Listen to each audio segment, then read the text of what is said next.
Berapa besar jiwa perhambaan yang kita miliki? Menurut firman Tuhan, kebesaran kita ditentukan oleh kerendah hatian kita. Atau berapa besarnya jiwa perhambaan yang telah dikembangkan dalam hidup kita. Dalam Markus 9 ayat 33 sampai 35, saya bacakan bagian yang terakhir 35. Jika seorang ingin menjadi yang terdahulu, hendaklah ia menjadi yang terakhir dari semuanya dan pelayan dari semuanya.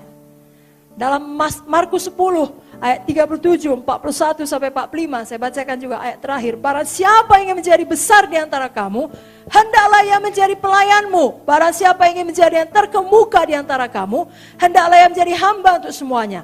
Karena anak manusia juga datang bukan untuk dilayani, melainkan untuk melayani dan untuk memberikan nyawanya menjadi tebusan bagi banyak orang. Bagaimana ciri-ciri seorang hamba? Mari kita cek, adakah ini sudah kita miliki? Kalau belum, mari kita bertumbuh. Seorang hamba mau berdedikasi pada orang lain. Jadi bukan untuk dirinya, tapi membaktikan hidupnya untuk keperluan orang lain. Ini kebalikan daripada orang yang egois, yang hanya memikirkan dirinya sendiri. Seorang hamba yang kedua tidak suka menuntut. Saudara berhak atas hal itu, tapi saudara tidak tuntut. Amin, saudaraku. Seorang hamba tidak bebas. Dalam 1 Korintus 9 ayat 19 dikatakan, sungguh pun aku bebas terhadap semua orang, aku menjadikan diriku hamba dari semua orang, supaya aku boleh memenangkan sebanyak mungkin orang. Amin. 2 Timotius 2 ayat 10, karena itu aku sabar menanggung semuanya bagi orang-orang pilihan Allah. Seorang hamba tidak merasa perlu mempertahankan reputasi. Seperti yang dikatakan Tuhan Yesus dalam Filipi 2 ayat 6-8, walaupun dalam rupa Allah, tidak menganggap kesetaraan dengan Allah sebagai milik yang harus dipertahankan, melainkan telah mengosongkan dirinya. Makanya ada ayat, serigala punya liang, anak manusia tidak punya tempat meletakkan kepala. Seorang hamba tidak sombong. Dia tidak berjiwa seorang tuan dan tidak cepat sakit hati. Seorang hamba melakukan lebih daripada yang ditugaskan. Jadi bukan kurang, lebih. Lukas 17 ayat 7-10. Siapa di antara kamu punya seorang hamba yang membaja atau mengembalakan ternak baginya, akan berkata kepada hamba itu setelah ia pulang dari ladang, mari segera makan. Bukankah sebaliknya ia akan berkata kepada hamba itu, sediakan makananku, ikat pinggangmu, layani aku sampai aku selesai makan dan minum. Sudah itu baru boleh kau makan dan minum. Adakah kemudian ia berterima kasih kepada hamba itu karena hamba itu telah melakukan yang ditugaskan kepadanya? Tidak. Demikian jugalah kamu.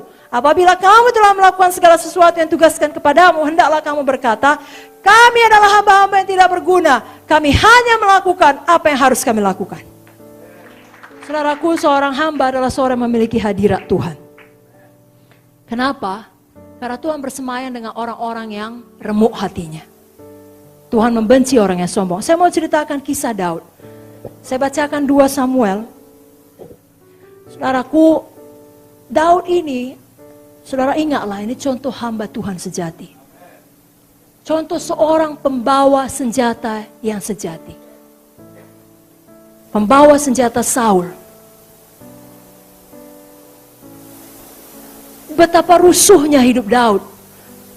Udah diurapi, tidak jadi-jadi raja. Karena dikejar-kejar oleh Saul yang hendak membunuh nyawanya. Betapa banyaknya penderitaan yang dialami Daud oleh karena satu manusia yang bernama Saul ini. Tapi ketika dia naik menjadi raja, bukannya dia berusaha melenyapkan ingatan mengenai Saul, justru dia memastikan ingatan mengenai Saul kekal. Dia buat nyanyian ratapan yang dia perintahkan untuk diajarkan kepada seluruh Bani Yehuda. Dan di dalam nyanyian itu tidak diceritakan sedikit pun keburukan Saul. Justru dia menuliskan kehebatan Saul, kekuatan Saul, keberanian Saul. Padahal Daud bisa bilang banyak hal.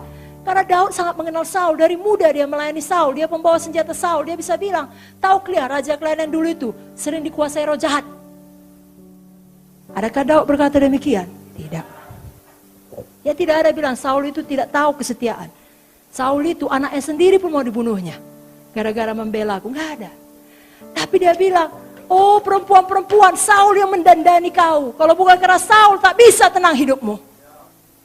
Lebih cepat dia, sangat gagah dalam berperang. Dipujinya Saul. Kenapa? Hati hamba.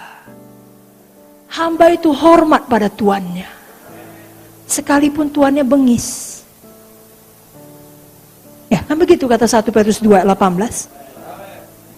Roma 13 ayat 7 mengatakan kita harus membayar rasa hormat kepada orang yang berhak menerima rasa hormat. Pemimpin kita berhak menerima rasa hormat kita. Mari miliki hati hamba. Haleluya. Haleluya. Yesaya 3 ayat 7. Kaum Israel tidak mau mendengarkan engkau sebab mereka tidak mau mendengarkan aku. Begitulah Tuhan menghormati jabatan kepemimpinan yang telah ditetapkannya. Kalau ada orang tidak menghormati Nabi Tuhan, Tuhan bilang karena orang tersebut tidak menghormati Tuhan. Kita ingat kisah Imam Eli dalam 1 Samuel 1 sampai 4. Eli mundur kerohaniannya. Kenapa? Pada waktu itu ada orang berdoa namanya Hana. Berdoa dengan sungguh-sungguh, dikiranya mabuk. Biasanya kita suka menuduh orang yang kita sendiri selalu lakukan. Kalau kita curiga orang bohong sama kita, sebenarnya kitanya yang suka bohong. Karena kalau kita nggak pernah bohong, kita nggak curiga orang bohong, nggak sampai situ pikiran kita. Jadi di sini kita melihat penting kali kita mempunyai sikap hati yang benar terhadap pemimpin kita.